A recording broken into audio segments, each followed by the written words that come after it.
nosso irmão já vem para anunciar o Evangelho Santo, palavras de vida, mensagens que podem te salvar.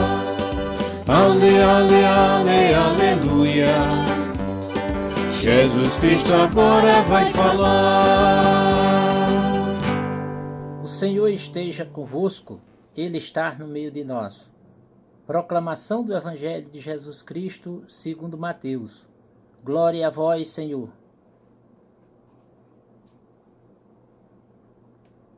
Naquele tempo, os discípulos aproximaram-se de Jesus e perguntaram: quem é o maior no reino dos céus?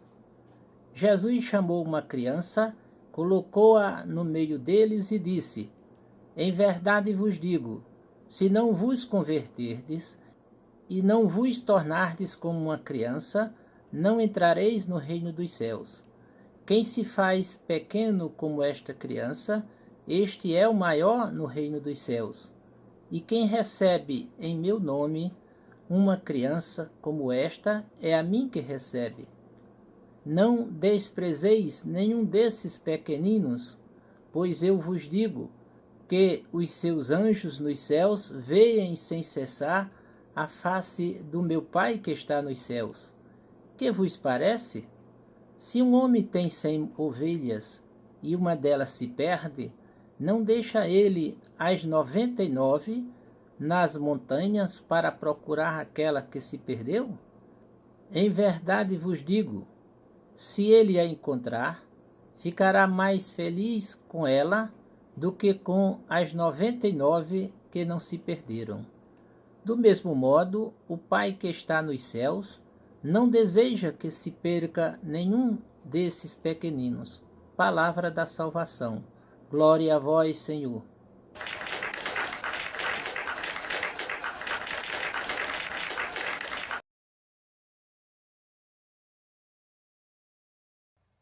Queridos irmãos e irmãs, paz e bem, perguntaram os discípulos a Jesus: quem é o maior no reino dos céus?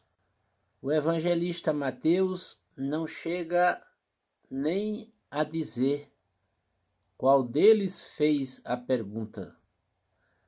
E além disso, teve o cuidado de melhorar a pergunta, pois em outras passagens da Bíblia, a pergunta é até mais direta: quem de nós sentará ao teu lado no reino? O que se pode deduzir disso é que Jesus falava tanto e tão bem do reino dos céus, que os discípulos fariam qualquer coisa para entrar nele, e com o maior destaque possível. A imagem do reino que eles tinham é a de um reino da terra. Então era nessa linguagem que Jesus poderia explicar, com toda a hierarquia de um reino do terreno. Quando o discípulo fez essa pergunta, Jesus deve ter levado em consideração tudo isso, deve ter percebido os olhares ao seu redor e visto que todos esperavam ansiosos por uma resposta que exaltasse o mais forte, ou mais inteligente, ou mais religioso, ou alguma virtude que eles pudessem discutir quem seria o mais virtuoso ou qualificado entre eles. O raciocínio rápido e inteligente de Jesus tinha que encontrar uma saída que fizesse com que eles parassem de brigar para ver quem era o maior entre eles. E foi uma saída de mestre, e que ele encontrou. Chamou uma criança e disse exatamente o oposto do que seus discípulos estavam preparados para ouvir. Quem se faz pequeno como esta criança, este é o maior no reino dos céus.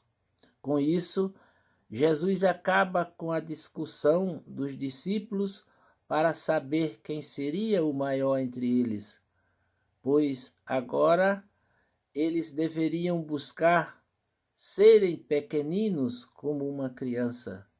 E Jesus ainda arrematou: e quem recebe em meu nome uma criança como esta, é a mim que recebe.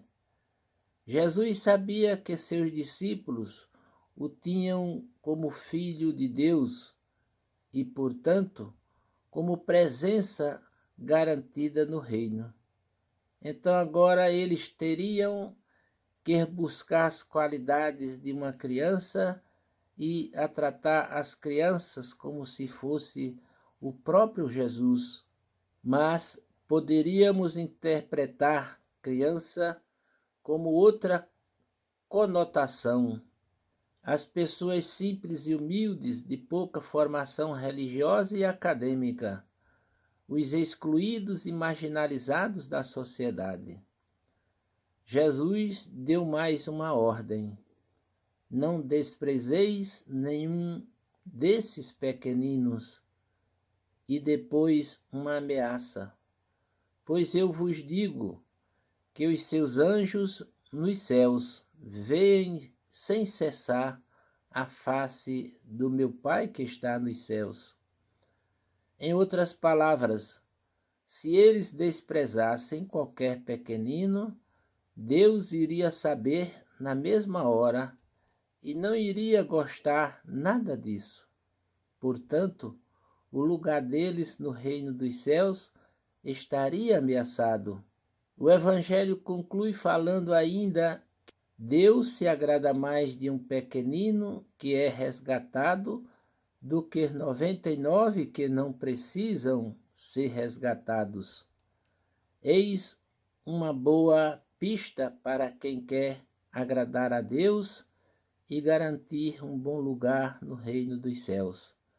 Jesus dividiu os seus discursos em 3 partes bem claras.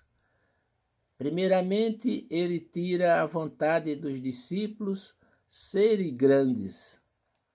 O reino é dos pequeninos. Depois, ele ameaça a quem fizer qualquer mal a um pequenino. Deus não vai gostar disso. E por fim, fala como Deus se agrada de reaver um pequenino que estava perdido. Faça isso que Deus vai gostar. Isso leva os discípulos de uma posição de superiores para uma posição de igualdade aos pequeninos. Ao invés de valorizarem o poder, a vaidade, são levados a se colocarem à disposição. E Jesus faz tudo isso porque percebe a grande vontade deles em participar do reino dos céus. Portanto, a lição prática que podemos levar para a nossa vida hoje é: primeiro, fazer-se pequeno. Segundo, não desprezar nenhum pequenino. Terceiro, melhor do que se manter no lugar seguro, tomando cuidado para não se perder, seria sair em busca dos pequeninos que se perderem e resgatá-los. Louvado seja nosso Senhor Jesus Cristo, para sempre seja louvado. Amém.